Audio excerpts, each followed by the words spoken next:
Soy Marco Antonio Montoya, soy médico endocrinólogo del Hospital Belén de Trujillo.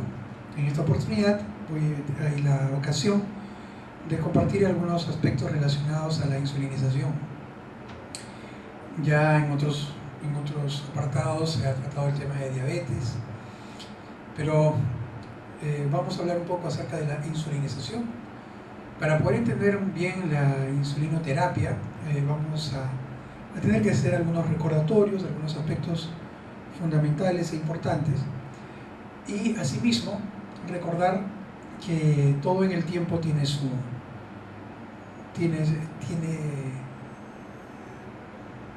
consecuencia, para bien o para mal. En el caso de Dorothy Hodgkin, que fue una mujer que contribuyó espectacularmente, fue la responsable de poder revelar la estructura de la insulina. Le llevó casi 35 años poder interpretar el mapa de densidad electrónica de la insulina. Bueno, gracias a ella estamos acá.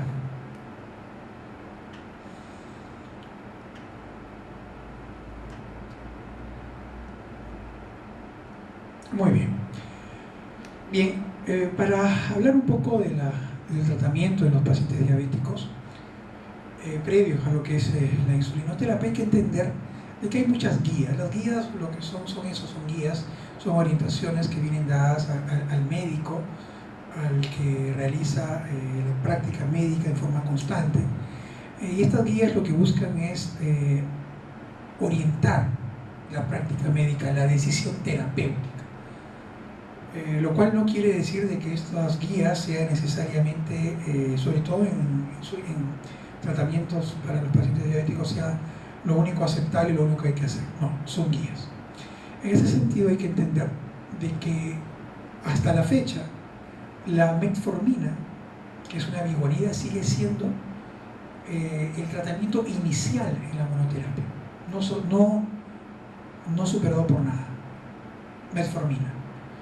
Pero los siguientes principios activos, es decir, las siguientes drogas como sulfonilurias, quiasolidionas, inhibidores de la DPP4, agonistas de los receptores GLP-1 y la insulina, son otros medicamentos, drogas que se van a utilizar, pero cuyo orden, o sea, su secuencia que se presenta en las diferentes guías, no denota alguna preferencia específica. Es decir, que si yo tengo sulfonilurias en este primer lugar, no quiere decir que las sulfonilurias sean las primeras que yo tenga necesariamente que emplear. Ni el hecho de que los DPP4 o inhibidores de la DPP4 estén en el tercer lugar, no quiere decir que voy a preferirlos a ellos antes que la insulina, ¿no? O que voy a preferirlos necesariamente a ellos antes que los agonistas GLP-1. Voy a presentar algunos aspectos solamente para conocerlos, porque no vamos a ahondar en este algoritmo para el tratamiento del paciente diabético. No voy a ahondar, es solamente para conocer y poder desprender a partir de esta diapositiva nuestro proceder. Primero, hay que entender que las metas del control glicémico existen para orientarnos y facilitarnos el trabajo. Hemoglobinas glicosiladas menores o iguales a 6.5 debe indicarse en pacientes saludables, sin enfermedad concurrente y con riesgo hipoglicémico bajo. Es decir, si yo tengo un paciente con diabetes mellitus, pero ya tiene complicaciones micro o macroangiopáticas, es decir, puede tener una retinopatía diabética, una nefropatía diabética en diferentes estadios, o bien puede tener un infarto, haber sufrido un infarto, un evento cerebrovascular. Si no tiene nada de eso y no me hace hipoglicemias ante el tratamiento que le estoy brindando, mi objetivo es menor a 6.5. Menor o igual. Hay que recordar que lo único que puede impedir el seguir disminuyendo los valores de glucosa glucosa en pacientes sanos, es decir, por sanos me refiero que no tienen complicaciones de la diabetes,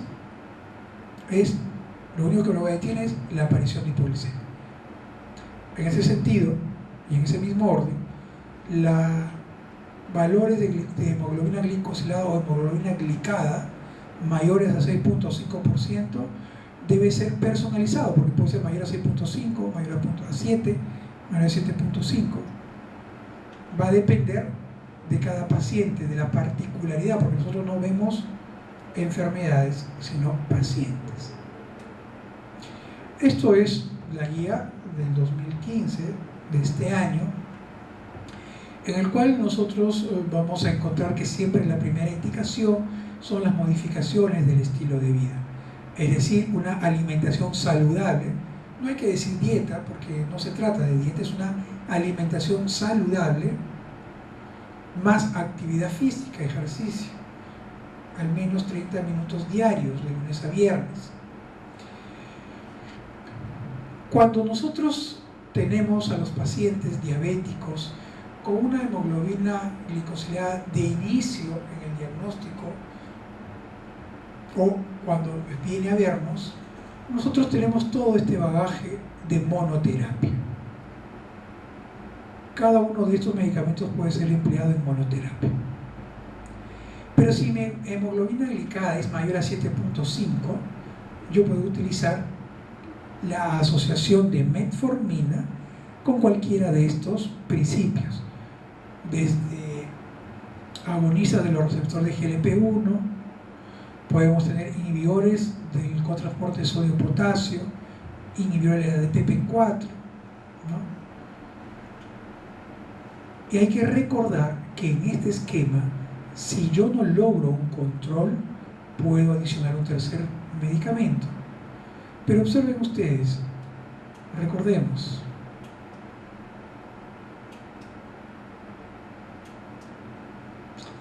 el orden no denota preferencia por ninguno de los medicamentos.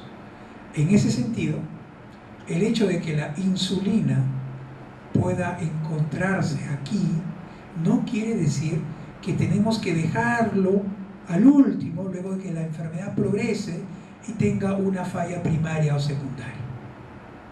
Esto es un concepto importante. Nosotros no debemos considerar el empleo de la insulina como un arma terapéutica de la etapa final de la diabetes mellitus. No debe ser entendido así.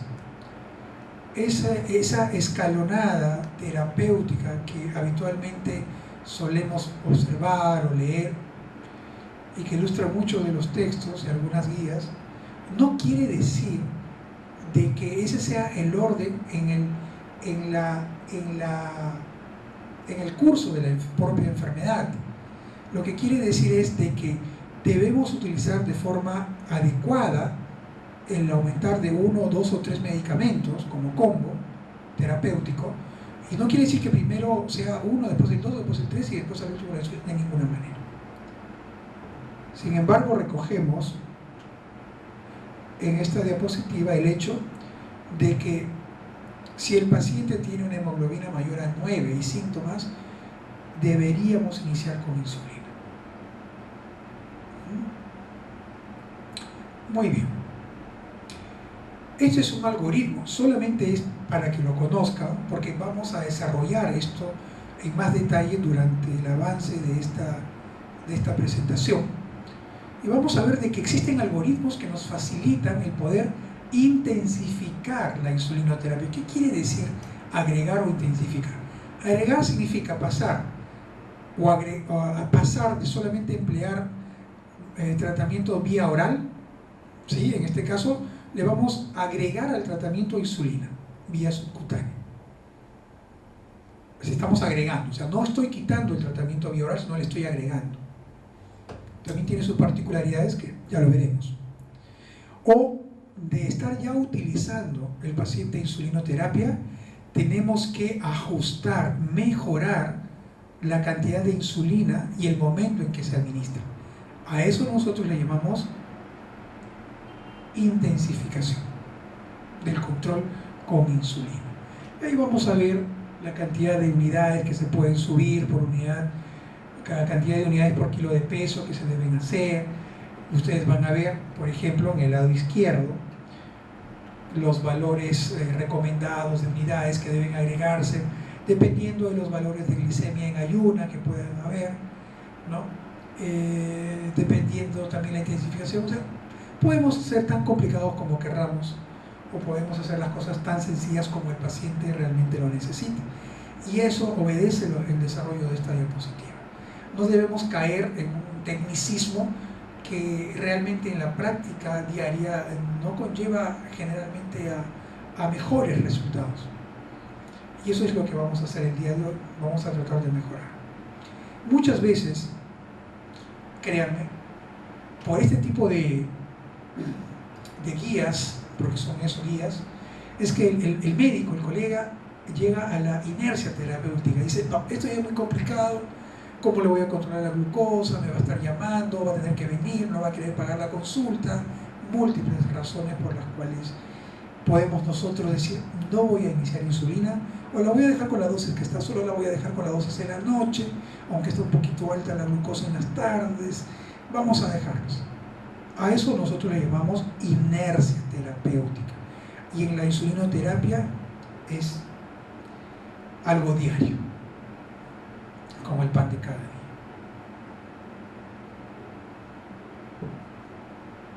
Bien,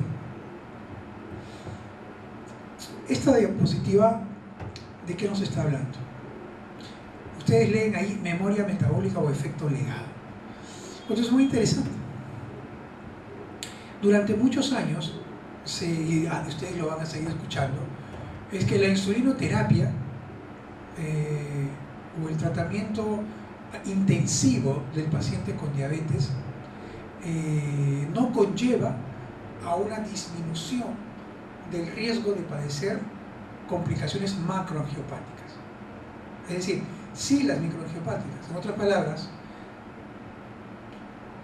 darle un tratamiento al paciente diabético intensivo sí me va a prevenir la aparición, o me va a demorar o impedir la aparición de retinopatía diabética, de nefropatía diabética, pero no se ha demostrado hasta la fecha con total claridad de que este mismo tratamiento disminuya el riesgo de aparición de complicaciones macrovasculares.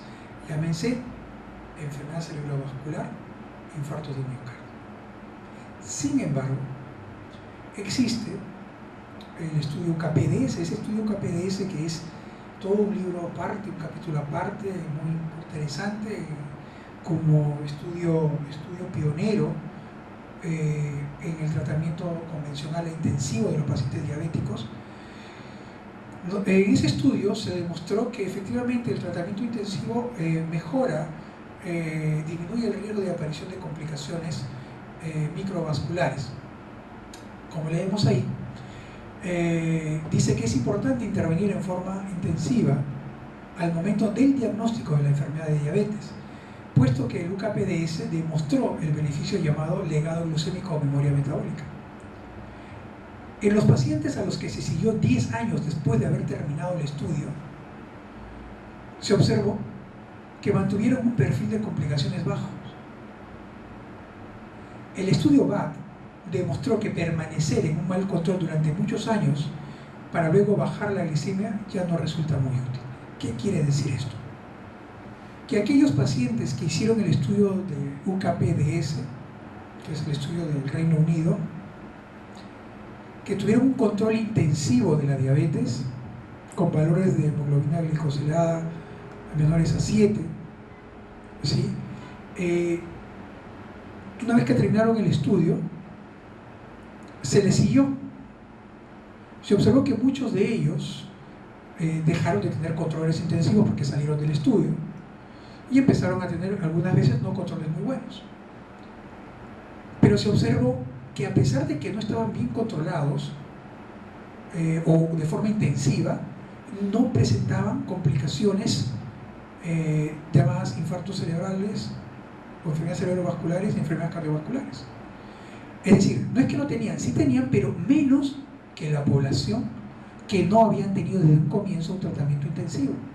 Y como dice en el último párrafo, que si se comparaba con pacientes que ya tenían años de diabéticos y que a ese grupito se le iniciaba un tratamiento intensivo, no se encontraba el mismo beneficio que sí se observó en aquellos que desde que iniciaron la enfermedad tuvieron un tratamiento intensivo, aun cuando después lo descontinuaron. A esto se le conoce como el efecto legado memoria metabólica, es decir, la protección que puede observarse para las complicaciones de la diabetes en el tratamiento para los diabéticos de forma intensiva. En otras palabras, si yo trato a mi paciente diabético de reciente diagnóstico de manera adecuada e intensiva, aún sin complicaciones, esto me asegura que más adelante, aun cuando él se descuide, muy probablemente, porque son probabilidades, en mi paciente tendrá un mejor pronóstico en relación a la aparición de complicaciones macrovasculares, llámese cerebrovasculares, enfermedad cerebrovascular o cardiovascular. En este esquema,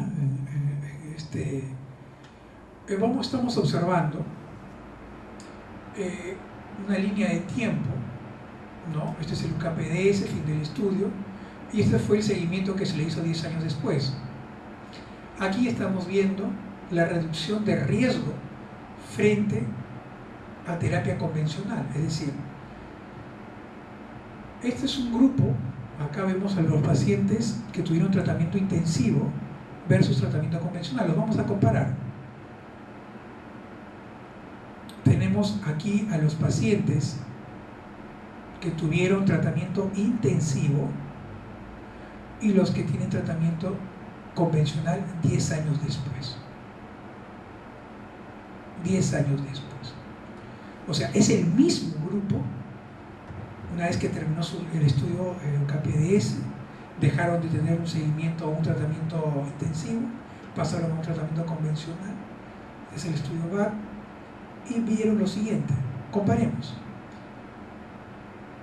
Si comparamos la barra azul, y vemos que eso se refiere a cualquier parámetro relacionado con la diabetes. 10 años después es menor. Comparamos con enfermedad microvascular, sigue manteniéndose menor. E infarto de miocardio, menor. Entonces, a esto le llamamos nosotros memoria metabólica o legado metabólico. A pesar de que el paciente descontinuó tratamiento intensivo, la protección obtenida desde el inicio del tratamiento de forma intensiva repercute en los riesgos de complicaciones macrovasculares a los años. Cuando se examina a pacientes ya que que inician tratamiento intensivo con un tratamiento intensivo teniendo ya años de diagnóstico, 2, 3, 4, 5, 6, 10, aún aplicando terapia intensiva no se obtienen buenos resultados. Es más, en algunas poblaciones el tratamiento o el control intensivo de la glucosa se vuelve dañino. Muy bien. Cuando nosotros comparamos los niveles de hemoglobina glicosilada de la insulina frente a todos los agentes antidiabéticos orales, vamos a observar que el objetivo de 6.5 se logra con la insulina, pero con mayor dificultad con los otros principios. Lo cual no quiere decir que estos sean malos, sencillamente nos está indicando qué porcentaje de hemoglobina glicosilada pueden disminuir cada uno de ellos. Y ustedes observarán que en el lado de la insulina dice que no tiene límite, ilimitado. Porque lo único que va a determinar hasta cuánto disminuye la hemoglobina glicosilada de mi paciente no es la dosis de insulina, sino es la aparición de hipoglicemia en el paciente.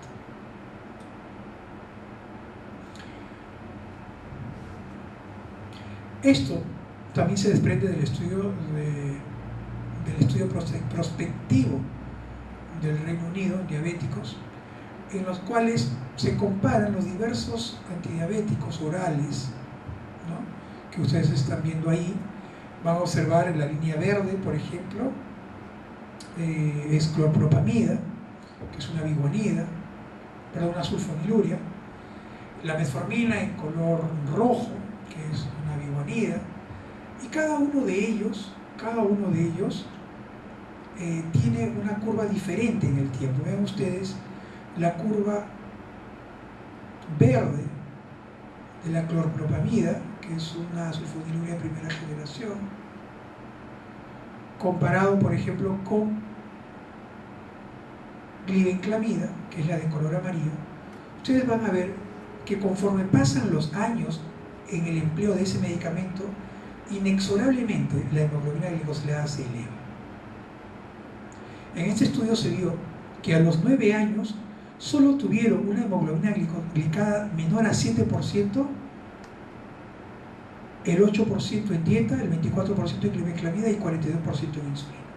En otras palabras, que a los 9 años el empleo de insulina me permitía mantener en un 42% a mis pacientes con una glicada menor a 7%, con glibenclamida un 24% y con dieta un 8%. La durabilidad del control glicémico con sulfonilurias. Inexorablemente todas llegan al paso de los años a un inadecuado control diabético. Ninguno. Ni gliburide es glibenclamida, ni limepiride. Sí podemos observar que hay diferencias, ¿no? Algunos tienen una mayor durabilidad en su efecto, ¿sí?, que otros. Cuando nosotros queremos mantener el control glicémico adecuado, vemos de que si nosotros utilizamos la glibenclamida por un lapso de 40 meses, vamos a ver que solamente vamos a tener cerca de 33 meses con glibenclamida, voy a poder mantener una hemoglobina glicada menor al 7%. Si utilizo metformina, 45 meses, y si utilizo rosiglitazona, que ya actualmente ya no se está empleando, aún cuando entiendo de que ya se le suspendió por parte de la FDA la restricción, era hasta por 60 meses. Esto nos indica de que definitivamente la terapia oral llega a una falla secundaria. Esto es lo que les mencioné hace un momento, el abordaje escalonado lógico, pero de ninguna manera, o sea, esto lo pongo para criticarlo, no para decir hagan esto. Hay que entender de que sí podemos tener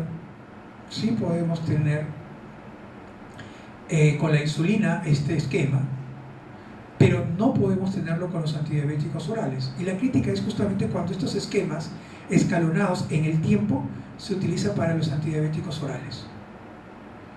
Pero cuando lo utilizamos para la insulina sí es entendible, en tanto no entremos en inercia terapéutica, ¿no? Por ejemplo, el empleo de insulina basal, que es una sola dosis, el empleo de una insulina basal más una insulina prandial. Una insulina prandial se refiere en la actualidad al empleo de un análogo de insulina ultra rápido. También referirse al empleo de insulina regular o cristalina una vez al día en una de las comidas. También eso le llamamos esquema basal plus, cuando al basal le agregamos una sola insulina prandial, o sea, de alimento. Tenemos un esquema basal plus cuando también le agregamos 2 veces, le administramos insulina prandial, puede ser almuerzo, desayuno, almuerzo, cena, desayuno, cena. O le llamamos un esquema de bolo basal, ya cambió el nombre, basal plus, basal bolo, cuando le damos 3 administraciones diarias de insulina prandial, es decir, a la hora de los alimentos. ¿Sí? Y eso lo pongo ahí, lo detallo, porque A veces en la literatura ustedes van a oír esquema basal plus, esquema basal bolo, y a veces no sabemos a qué se refiere. ¿Cuáles son los desafíos que tenemos para iniciar insulinización?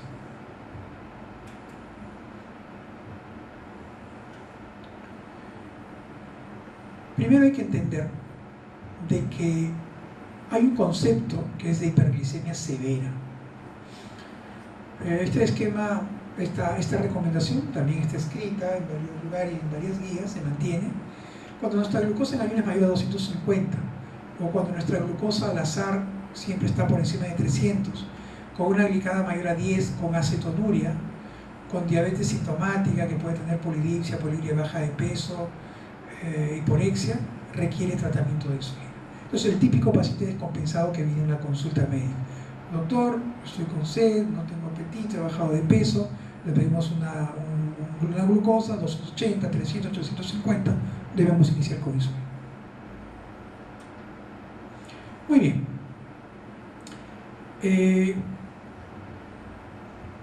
Esto es solamente para recordar que cuando tenemos una glicada menor a 7.5 podemos utilizar una monoterapia. Y eso está bien.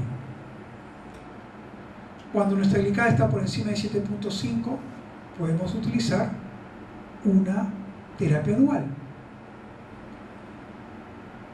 Y si en 3 meses no obtenemos una hemoglobina glicada objetivo con nuestro paciente, que puede ser personalizada, pues debemos agregar un principio activo más. Lo cual no quiere decir que yo no pueda utilizar insulina desde acá. ¿Qué evidencias tenemos que nos puedan justificar que debemos utilizar insulina en forma temprana? Es decir,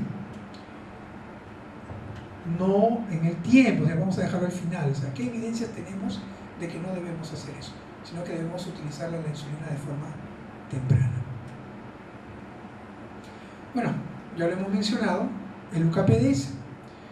Ese estudio nos indica que un buen control glicémico desde el inicio del tratamiento, porque la cohorte fue con pacientes de reciente diagnóstico, el tratamiento inicial, de inicio. Cuando tenemos un buen control glicémico desde el inicio, reducimos la mortalidad y la morbilidad, sobre todo las cardiovasculares y complicaciones microvasculares. ¿Sí? Entonces hay que recordar que en este estudio UKPDS se produjo una disminución de muerte relacionada a diabetes del 10%, mortalidad del 6% general y las complicaciones microvasculares del 25%. ¿Sí?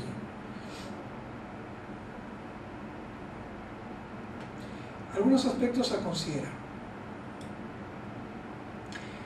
Recordar que al debut, o sea, cuando un paciente debuta con diabetes mellitus tipo 2, el páncreas ya tiene un 50% de pérdida de función de las células beta. Y hay que entender que esto es algo progresivo. ¿Sí?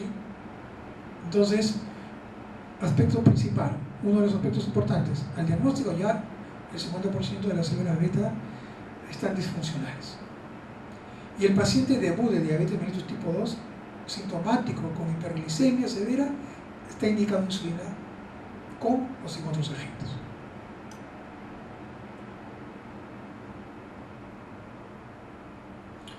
¿Qué evidencias? El control glicémico estricto puede lograrse con tratamiento médico-nutricional. Inicialmente, se requiere estilo de vida, pero también agentes farmacológicos. Pero ninguno de forma aislada o combinado tiene eficacia indefinida a largo plazo. Es decir, usted puede indicarle a su paciente dieta o dieta más un fármaco, el que usted desee, pero hay que entender que eso tiene un límite. O sea, hasta cierto tiempo vamos a obtener los beneficios de esa intervención. Hay que entender que la diabetes tipo 2 es una enfermedad progresiva que finalmente necesitará, en la mayor parte de los casos, insulina. Con insulina, a diferencia de otros agentes, la dosis se individualiza y no hay tope. El objetivo es conseguir la meta de hemoglobina glicosilada. Pero conforme incrementamos la dosis de insulina y nos acercamos al objetivo terapéutico de una glicada menor a 6.5 o 7, también aumentamos el riesgo de hipoglicemia y aumento de peso. Y el uso temprano de insulina beneficia porque mejora la función de la célula beta. Eso es muy importante. Ninguno de los principios revisados hace un momento vía oral mejora el beneficio de la célula beta, como lo hace la insulina. Hay estudios in vitro en animales, pero no que estén demostrados en seres humanos. Tenemos la Sociedad Peruana de Endocrinología, elaboró una guía de diagnóstico y control de la diabetes mellitus tipo 2, y que también tiene sus recomendaciones que son muy valiosas.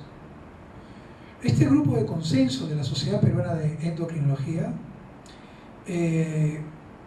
recomienda que debe iniciarse insulinoterapia cuando la diabetes mellitus tipo 2 no logra un control adecuado con dosis submáximas de antidiabéticos orales en un periodo no mayor de 6 meses. ¿Qué quiere decir eso? Si usted tiene a su paciente con glibenclamida en 10 miligramos diarios, 5-5, en desayuno-almuerzo, desayuno-cena o almuerzo-cena, y su paciente no logra un control adecuado, es decir, una hemoglobina glicosilada, no significa que usted no necesita que va a tener que agregarle un antidiabético más, necesariamente. Debería iniciar insulina. Es una recomendación. Hay insulinas análogas, que ya vamos a ver qué significa, como glargina, ¿no?, que administrada una vez al día, o la Detemir, 1 o 2 veces al día, han dado mejor resultado que el empleo de la insulina NPH en la noche. Eso es muy importante. Pues bien, ¿qué evidencias tenemos más allá del control glucémico? No todo es control de glucosa. El objetivo de la preservación de la masa y la función de la célula beta. En tanto se preserve la función de la célula beta, es cuando nos aseguraremos de que haya una mejor producción de insulina, y aseguraremos de que esta se produzca por más tiempo. Observaciones a 10 años después del fin del periodo del estudio que habíamos conversado, el UKPDS, se observó que el grupo de control estricto mantuvo menor progresión de daño. Por ejemplo, este es un estudio, miren ustedes la fecha, es del año 76, ¿no?, en la cual ya desde esa época nosotros se había demostrado de que hay una mejora de la función de la célula beta a través de la suplementación con insulina basal. Estos son varios estudios, son varias series en las que se está viendo de que, por ejemplo, hay varias series, una de ellas, la de Chen, ¿no?, la de Li. Cada una de ellas indica de que dieron insulina intensiva al inicio del diagnóstico hasta por 12 semanas, o sea, estamos hablando de 3 meses, ¿sí? Y se consiguió euglicemia en el 90% de los casos, con una remisión al año del 40-82%. ¿Qué quiere decir eso? Que en pacientes que iniciaron insulinoterapia en forma precoz, temprana, al momento del diagnóstico, lograron un control de glucosa y una remisión hasta el 82% al año. Es decir, que ya no requirieron usar insulina. Y esto es una consecuencia de una mejora, una preservación en la función de la célula beta. Tenemos muchos pacientes que han debutado su diabetes mellitus con una complicación aguda como cetoacidosis diabética. Hemos tenido casos en forma puntual de pacientes obesos, ¿no?, mórbidos, inclusive, que han debutado con cetoacidosis diabética, que desde el inicio han recibido, una vez resuelto el episodio agudo, han recibido insulinoterapia, esquema basal-bolo inclusive, se ha mantenido, luego se ha pasado a un basal-bolo, se ha pasado a un esquema basal-plus, por 12 semanas y hemos tenido al paciente posteriormente solamente con metformina. Tenemos pacientes que ya tienen 1 o 2 años y solamente siguen con metformina. Han mejorado su peso, han continuado con actividad física, alimentación saludable y solamente continúan sus controles, mantienen sus glicemias y sus indicadores de control óptimo adecuados. Hemoglobina glicada menor a 6.5 y glicemias en el orden de control. Eso es en el caso de Wen, por ejemplo, en el año 2007, tuvieron diabéticos tipo 2, ¿sí?, que nunca habían recibido tratamiento, ¿no?, y que habían recibido un grupo de ellos insulina, el otro insulina subcutánea, metformina y glicazida. Tuvieron 2 semanas de tratamiento intensivo, se les monitoreaba cada 3 meses y se observó que los índices de función beta mejoraron después del empleo de insulina. La tasa de remisión general fue de 42%, 51% para infusión, 45% para insulina subcutánea, 27% para agentes orales. La evidencia demuestra que los receptores para sulfonilureas solo actúan sobre la glucotoxicidad, no con beneficio de insulina de beneficio adicional para facilitar reposo funcional de salud. ¿Qué quiere decir eso? Que la única intervención que mejora la función de la célula beta es la insulina. En el caso de las sulfonilurias o cualquier otro de ellos que puede lograr un control de la glucosa, no lo hacen a expensas de preservar la célula beta. Eso es lo que quiere decir. Por eso de ahí la importancia del inicio temprano de la insulina. De igual manera en el estudio de Harrison, que demostró que la insulinización inicial condiciona un curso de preservación de la célula beta, aun cuando se cambie el tratamiento después de esta primera etapa. Importantísimo. Se empezaron pacientes con insulina, insulinoterapia intensiva, basal plus o basal bolo, por un cierto tiempo, 3 meses en este caso con Harrison, y luego dejaron de utilizarlo, fueron bajando los requerimientos y luego empezaron a usar vía oral y seguían aún preservando la masa de células beta. Este es un estudio de Zen en el cual se compara, es un estudio de no inferioridad de insulina basal con análogos de insulina y se determinó que tienen igual farmacodinámica y efecto de mejorar la función del islote. Es un estudio de no inferioridad, es decir, es un estudio que dice que es tan bueno, es tan bueno el empleo de un análogo como NPH en ese sentido. Estos son más estudios que determinan la reversibilidad de la disfunción beta cuando se utilizan ciclos cortos de insulinoterapia intensiva en pacientes con diagnóstico de diabetes tipo 2 temprana, o sea, reciente. En ellos, por ejemplo, en este estudio, un grupo de pacientes que venían recibiendo tratamiento antidiabético oral con un diagnóstico de 2 a 5 años de diabetes mellitus, cambiaron al empleo de detemina y aspártica y tuvieron control intensivo por 1 mes. En este estudio se había estudiado la función beta antes y después, ¿no? Y se observó que tenían criterios de reversión de la disfunción beta. 1/3 tuvo mejora y hubo una correlación con el menor nivel de glucemia de ayuno, mayor reducción de glicada y reducción de transaminasas. Entonces, importante, no solamente el empleo de insulina mejora la glucotoxicidad, sino también la resistencia a la insulina propia de la célula beta del músculo e hígado. Entonces, este es un dato importante a tener en cuenta.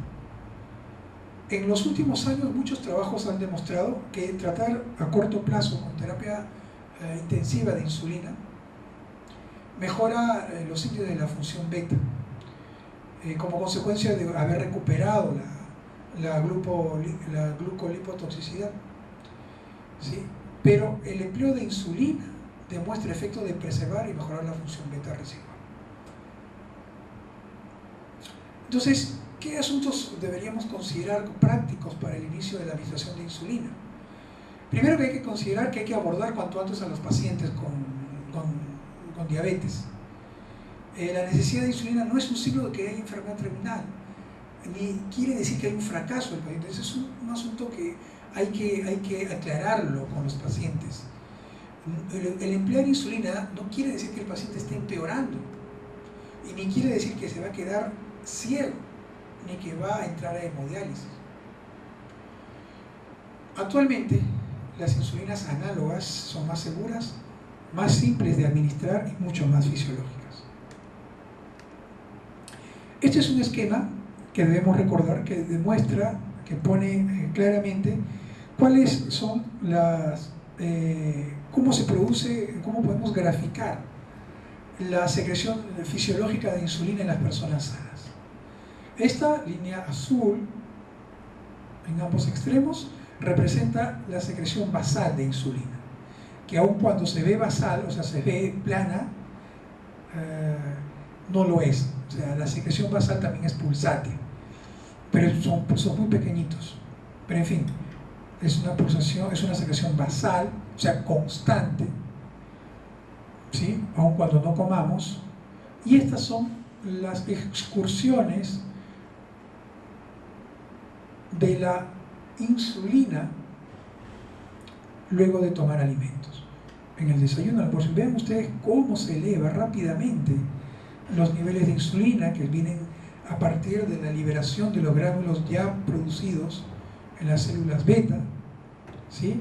Y cómo en el tiempo se observa que los niveles de insulina se mantienen altos y van bajando lentamente, ¿sí? Esto es un esquema, es un gráfico de la secreción normal de insulina en los pacientes sanos que no tienen diabetes. Bueno, este es un gráfico que lo único que quiere mostrar es cómo han evolucionado las insulinas, desde el descubrimiento de la misma, el NPH, hasta las últimas que tenemos, bueno, últimas en el sentido de, en nuestro país, tenemos la más reciente, actualmente es insulina de Temir, del laboratorio Novo Nordisk, que es insulina de Levemir. Anterior a esa tenemos la insulina Glargina de Sanofi, que recibe el nombre de Lantus. Ambas son análogas. Es bueno recordar los tiempos. Por ejemplo, ¿cuáles son las insulinas más conocidas y empleadas en la práctica? NPH es considerada una insulina de acción intermedia. Su acción inicia entre 2 a 4 horas de haberse administrado. ¿Sí? Entonces, no vamos a esperar una acción inmediata por haber aplicado NPH.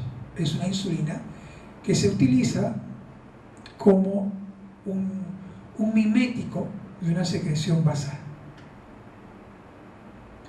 Su pico de acción es entre las 6 y 10 horas. Su acción efectiva dura hasta 16 horas. ¿Sí? Algunos hasta 18 horas. Entonces, la NPH, si se da a las 8 de la mañana, nosotros esperamos que 8 de la mañana hasta las 8 o 9 de la noche su efecto pueda mantenerse. ¿Sí? Luego tenemos la insulina, que es un análogo de insulina, que es de Temir y Glargina.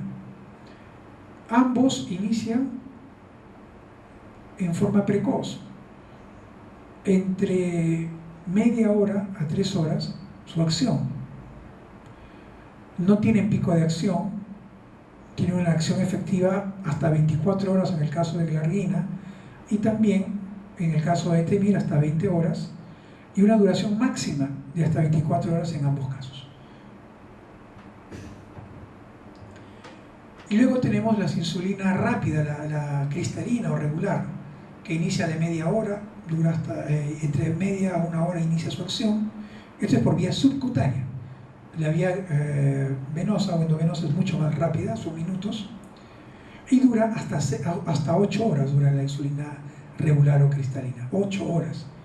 lo cual nos complica un poco porque solamente se suelen utilizar en forma prandial, es decir, se le doy media hora antes del almuerzo o la cena o y antes del almuerzo, y yo voy a esperar de que, sin embargo, su efecto dura hasta 8 horas, o sea, si almuerza a la 1 de la tarde hasta las, por lo menos hasta las 7, 8 de la noche puede tener efectos, ¿no?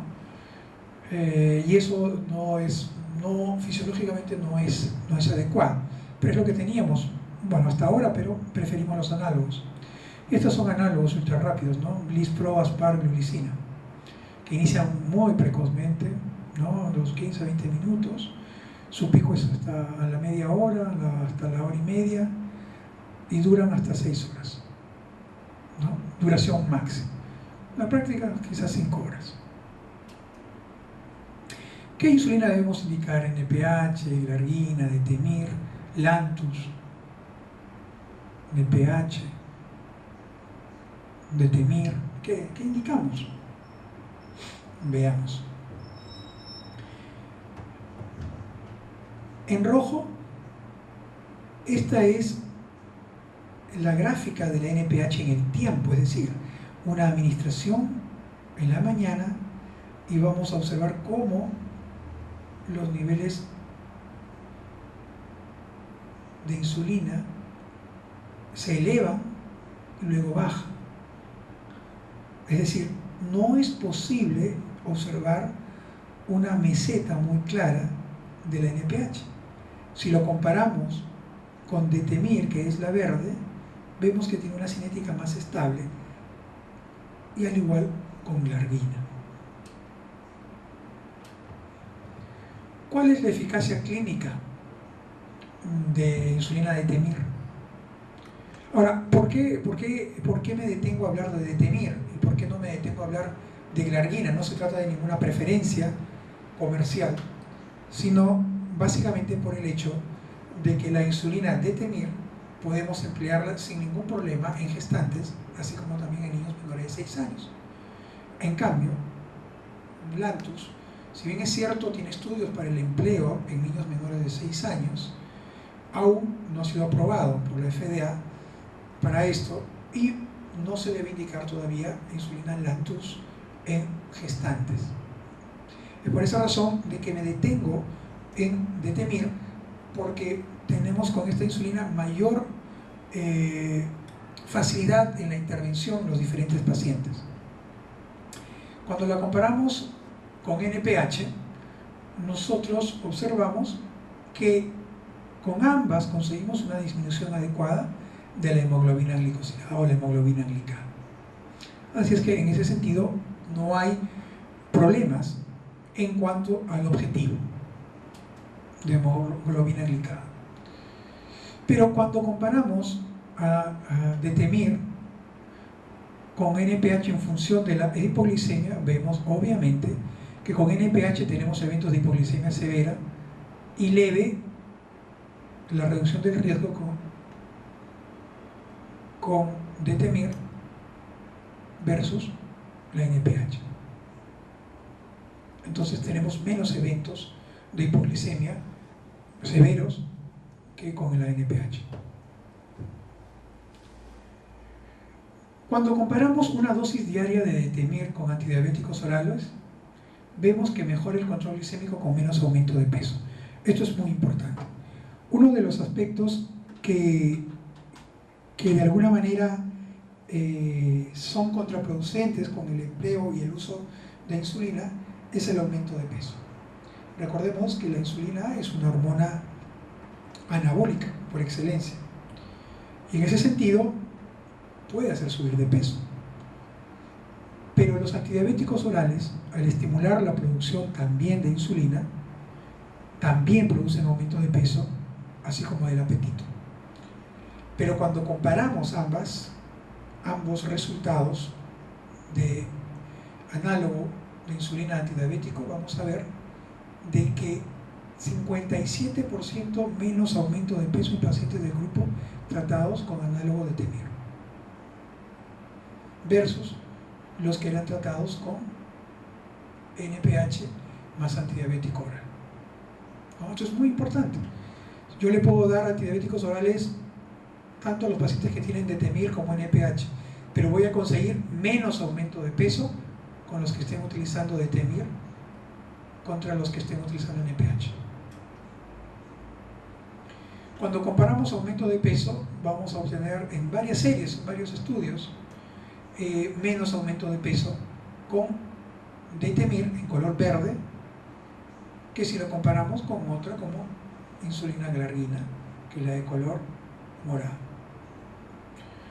Ahora, esto no significa que insulina detemir no aumente de peso, claro que sí, pero es mucho menor y por tanto el riesgo propio del aumento de peso disminuye. Cuando se compara detemir contra glargina, vemos de que al final el resultado es el mismo, no hay una significancia clínica. Probablemente estadística sí, no lo he calculado, pero no hay una importancia clínica en esta serie. Por ejemplo, con insulina detemir, el tiempo para alcanzar el control de glucosa basal objetivo, adecuado, con insulina detemir tardó 3.8 días y con glargina 3.5 días. Cuando sumamos el total de la dosis de insulina, o sea, la cantidad de unidades por día que se emplearon para obtener estos controles, vemos de que no hay diferencia. 26.3 unidades de detemir y 26.6 unidades de glargina. Y cuando comparamos hipoglicemias, sintomáticas o no, pero valores de menor a 70 miligramos de decilitro, vemos también que no hay ninguna diferencia. En ese sentido, es tan bueno prescribir detemir como glargina, teniendo en cuenta las salvedades ya indicadas hace un momento. Obviamente, las ventajas que tienen las insulinas, los análogos de insulina contra las insulinas tipo NPH es bastante diferente, son muchas ventajas. La evidencia muestra que para cualquier nivel dado de hemoglobina glicada, la insulina Levemir y la insulina glargina, Lantus, obtuvieron como resultado entre un 30 a 35% menos hipoglicemias versus NPH. Y recordemos que una de las causas por las cuales no podemos seguir obteniendo una hemoglobina glicada adecuada son las hipoglicemias. Entonces, si con estas insulinas análogas, o análogos de insulina, perdón, podemos seguir avanzando con menos riesgo de hipoglicemia, pues bienvenidas. Son nuestra indicación. Ahora acá viene un tema un poco más detallado.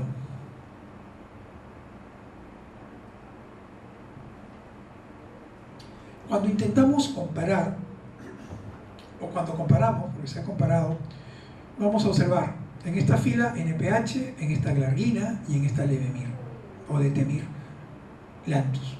La moradita, Lantus, la verde, Levemir, y la naranja NPH. Observamos cómo la mayor variabilidad que tiene la NPH comparado con glargina y con detemir. Pero cuando comparamos la variabilidad de la glucosa luego de la administración de glargina o Levemir, vemos que la variabilidad es mayor con glargina que con Levemir. ¿Qué quiere decir esto? Quiere decir que yo puedo tener más confianza en encontrar valores similares con el empleo de detemir más que con glargina.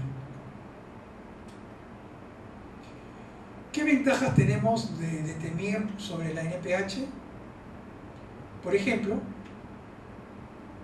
cualquiera, glargina o detemir sobre NPH, hay menos variabilidad, menos hipoglicemias, menos ganancia de peso. ¿Y qué ventajas tendría Levemir sobre Lantus? Menos variabilidad y menor ganancia de peso.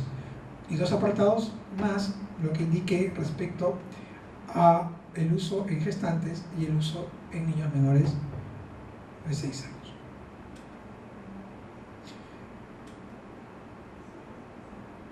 La hipoglicemia es peligrosa, no solamente por el daño neuronal que puede ocasionar cada vez que aparece y por el mayor riesgo de de muerte que tienen los pacientes que sufren hipoglicemias consecutivas o frecuentes, sino porque le impide al médico y al paciente obtener los resultados de un control óptimo de la diabetes.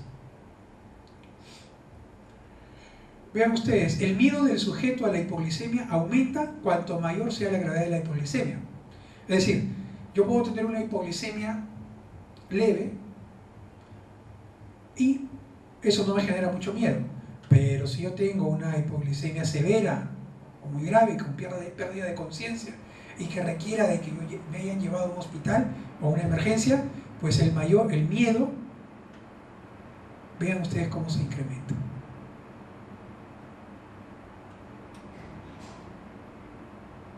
¿Cómo podemos mitigar el riesgo de de emplear insulina, ¿no? O sea, ¿cómo podemos disminuir el riesgo? Veamos. Primero, debemos comenzar con un análogo de insulina basal. Así de sencillo. Glargina, detemir, Lantus, levemir. Una sola administración, una dosis basal, una vez por día. Así debemos empezar. Comenzar con una dosis baja y valorar gradualmente para llegar al objetivo. Ya vamos a ver cómo, pero estas son las generalidades. Comenzar con un análogo de insulina basal, reducción del riesgo de hipoglicemia, eso me trae menos hipoglicemia nocturna y grave, y calmar los temores del paciente. El paciente va a llegar, es muy frecuente que el paciente llegue a la consulta diciendo: doctor, vengo utilizando insulina, pero se me ha bajado la glucosa, estaba usando mi NPH con R o rápida y se me ha bajado, he asustado a mis familiares, no quiero usar, tengo miedo. Lo primero, pasar a un análogo, dejar la N y la R y pasar a análogo. Empezar con una sola dosis en el día. Se sugiere que la dosis sea en la mañana, ya no nocturna. Conforme más se emplean los análogos, más son las veces que lo utilizamos en la mañana, para evitar los riesgos de hipoglicemia cuando el paciente duerme, que también es probable que suceda. Hemos visto que es menor, pero puede suceder. Entonces, en ese sentido, conforme el paciente gana la confianza, o sea, observa de que su automonitoreo y sus síntomas no son de hipoglicemia, el paciente confía en el médico, porque la confianza no es en la insulina, es en el médico. Cuánta confianza pueda brindarle a su paciente. Él puede anotar de la seguridad del médico al momento de indicar una dosis. Y hay que explicarle al paciente, hay que hablarle, decirle para qué sirve la insulina, cuáles son sus efectos, cuánto tiempo dura, qué puedo esperar y qué hacer si se baja la glucosa, cada cuánto tiempo me voy a tomar la glicemia. Hay que considerar que no debemos tener objetivos muy ambiciosos con la hemoglobina glicada, ¿no? Si yo tengo un paciente de enfermedad larga con complicaciones, yo no voy a esperar pues obtener una hemoglobina glicada menor al 6.5. No, de ninguna manera. Veamos, terapia combinada. Cuando comienzo la insulina basal, debo continuar o suspender la sulfonilurea. Mi paciente viene tomando glibenclamida, viene tomando glimepiride, viene tomando un inhibidor de la DPP4, por ejemplo. Pero en el caso de las sulfonilureas, las dos primeras que mencioné, glibenclamida, glimepiride, gliclazida, etc., se observó que en un ensayo de 20 países, 865 pacientes que venían usando sulfonilurea, se le dejó al médico la opción de suspenderla o no al empezar un análogo de insulina como basal. En ese momento se vio que la mayoría continuaba con glibenclamida o glimepiride y un 42% la suspendió. ¿Qué pasó? Los que habían continuado la sulfonilurea, esto se demostró una asociación con una disminución mayor de hemoglobina glicada, pero que era irrelevante, que no tenía significancia clínica, aunque sí estadística probablemente. Requerían 20% menos de insulina. Entonces, inicialmente parece mejor, ¿no? Necesito menos insulina, he disminuido más mi hemoglobina glicada, pero tengo el doble de eventos de hipoglicemia y el paciente subió 1 kilo más. Por lo tanto, la preferencia es hacia la suspensión de la sulfonilurea. ¿Cómo empezamos? Bueno, acá la cosa se va poniendo buena porque vamos a empezar a indicar. Se puede iniciar con 0,3 unidades por kilo a la hora de dormir. Por ejemplo, un paciente con 60 kilos se le ponen 18 unidades a la hora de dormir. Se puede emplear la regla de 10, no solamente unidades por kilo, sino de frente 10. ¿No? Estamos hablando del paciente que no está controlado. Y no estamos hablando tampoco de hipoglicemia severa, perdón, de hiperglicemia severa. Entonces, vamos a trabajar así.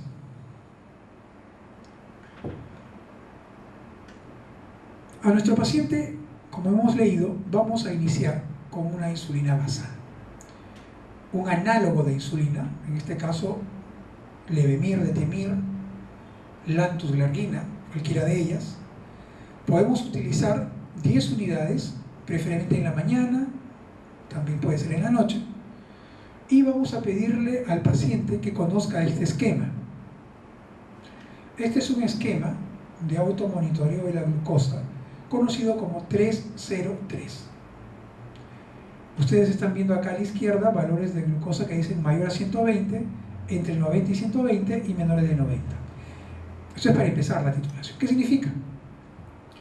Yo le voy a pedir a mi paciente que se tome la glucosa todos los días en ayunas desde que empezó a usar la insulina. Y cada 3 días voy a obtener un promedio de esas 3 glucosas y de acuerdo al valor promedio que se obtenga, subiré 3 unidades si mi promedio es mayor a 120 o bajaré 3 unidades si es menor a 90 o si se mantiene entre 90 y 120 mantendré la misma dosis. Esto es solamente válido para insulina en ayunas, en ayuno.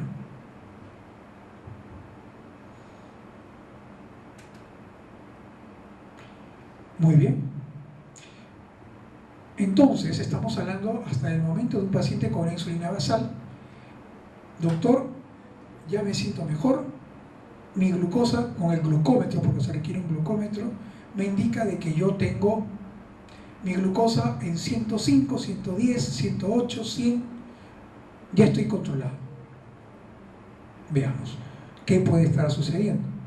Le pido una hemoglobina glicosilada o una hemoglobina glicada y el paciente me llega con una hemoglobina glicada mayor a 7.5, 8, aun cuando ya tiene 3 meses con un control adecuado de glucosa en ayuno. ¿Qué puede haber sucedido? Veremos. Recordando, la insulina basal en la línea azul y excursiones prandiales o postprandiales de la insulina en un paciente sano. Lo que les dije, y si logramos glicemias en ayunas adecuadas pero la glicada persiste fuera de la meta, ¿qué hacemos? Tenemos que intervenir entonces en las glicemias postprandiales o glicemias prandiales. Veamos. Doctor, mi glucosa en la mañana, en los últimos 3 meses promedio, es menor a 110. Pero me he hecho una hemoglobina glicada mayor a 7. En nuestro paciente es de reciente diagnóstico, digamos, o si no es de reciente diagnóstico no tiene complicaciones. Mayor a 7 está mal. ¿Qué hacemos? Determinamos a través del control con hemoglucotés en cuál de las comidas se encuentra la glucosa más alta 2 horas después de ella. Esa es una forma. La otra es preguntarle al paciente cuál de sus alimentos es el más abundante. En este caso, el más abundante es en la noche. Entonces, si el paciente nos dice, doctor, yo como más en la nochecita, porque vengo del trabajo, vengo cansado, entonces vamos a elegir a la cena como el momento de intervención con insulina prandial. Seleccionamos la comida más abundante, tomo mi glucosa y veo que efectivamente se me eleva la glucosa. ¿Y cuánto voy a ponerle de un análogo rápido? Ya sea, análogos rápidos tenemos varios. Tenemos el Lispro, tenemos glulicina, tenemos Aspart, ¿no? Que son muy buenos. ¿Cuánto le voy a poner, doctor? ¿Cuántas unidades? ¿Cuánto me voy a poner, doctor? Bueno, hay varias formas de calcularlo. Una de ellas es añadir directamente 4 unidades. No nos hacemos problemas, le ponemos 4 unidades. Así como le poníamos 10 y que luego íbamos titulando la basal, igual, le ponemos 4 y luego lo vamos titulando. Pero también hay otras formas. Bueno, no se nota muy bien, pero una forma de hacerlo es poder determinar nuestra glucosa postprandial. Por ejemplo, en la cena he elegido como la más hiperglicemiada, le voy a tomar a la glucosa 2 horas después de la cena y a ese valor lo voy a dividir entre 18 y luego entre 2, y esa va a ser la dosis de rápida o ultra rápida análoga que le voy a colocar. Por ejemplo, si mi paciente se hace su control de glucosa postprandial de la cena y tengo un valor de glucosa en 180 miligramos de decilitro, primero lo divido entre 18 para convertirlo de miligramos a milimoles y me voy a quedar entonces 180 entre 18, 10. Y 10 lo voy a dividir entre 2, o sea, le voy a colocar 5 unidades de insulina, de análogo ultra rápido antes de la cena. Y luego de un tiempo, 3 meses, veré cómo va la hemoglobina glicada, si efectivamente sirvió para controlar. Pues bien, ¿qué sucedió? El paciente ha seguido con 2-3 meses poniéndose su insulina antes de la cena, valores de glucosa postprandial menores a 140 a las 2 horas, que es el objetivo, glucosa en ayunas menor a 110, pero le vuelvo a pedir su glicada y sale alta, otra vez por encima de 7. Se repite, bueno, y veo que siempre está por encima de 7, 7.4, 7.3. Entonces significa de que debe haber otra excursión postprandial de la glucosa que me está impidiendo obtener mi objetivo terapéutico de la hemoglobina glicada. En este caso, agregaré otra dosis de análogo de insulina, puede ser en el almuerzo o en el desayuno. Y de esa forma, como ya les expliqué, podemos volver a llegar a hacer un control de la hemoglobina glicada y determinar a cuánto llegarán, cuál será nuestro valor de hemoglobina glicada y por lo tanto si llegamos a controlar adecuadamente a nuestro paciente. Entonces vean ustedes, esto resume lo que acabamos de escribir. Primero vamos a colocar siempre nuestro análogo de insulina basal, ¿no?, con el objetivo de que nuestra glucosa se mantenga en un rango de seguridad entre 90 y 110, ¿no?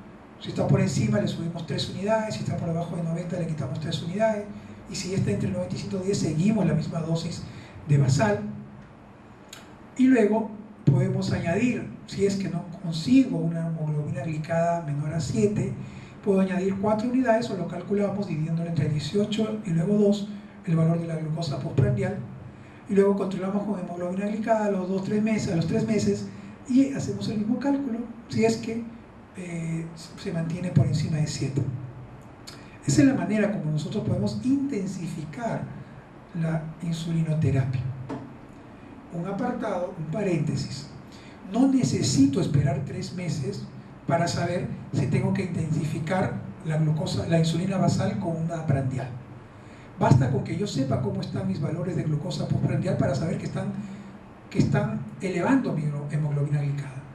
Entonces, si yo hago controles diarios o interdiarios de glucosa postprandial de la comida o del alimento más abundante, yo puedo determinar si antes de los 3 meses si debo o no debo intervenir ahí o intervenir en otro alimento. Bueno, estos son una insulina que es la insulina Aspart, que al igual que la glulicina, inicia muy rápido. Esto es un ultra rápido, de 10 a 20 minutos, una concentración pico antes de la hora y dura hasta 3 a 5 horas. Comparado con la regular o cristalina, vemos de que hay una gran diferencia, ¿no? Los análogos ultra rápidos son más fisiológicos porque empieza a actuar antes y dura menos. La ventaja es de que los análogos ultra rápidos pueden administrarse en el preciso momento que uno empieza a comer o unos minutos antes o inclusive habiendo ya comido. En el caso de los niños o pacientes que requieran críticos o pacientes postrados, pacientes que requieren cuidados especiales, podemos colocarle la insulina o el análogo ultra rápido inclusive al terminar de comer para asegurarnos de que haya comido, porque a veces colocamos la insulina, el análogo ultra rápido, y el paciente no quiere comer, y para evitarnos complicaciones se lo podemos dar durante o al término de la alimentación.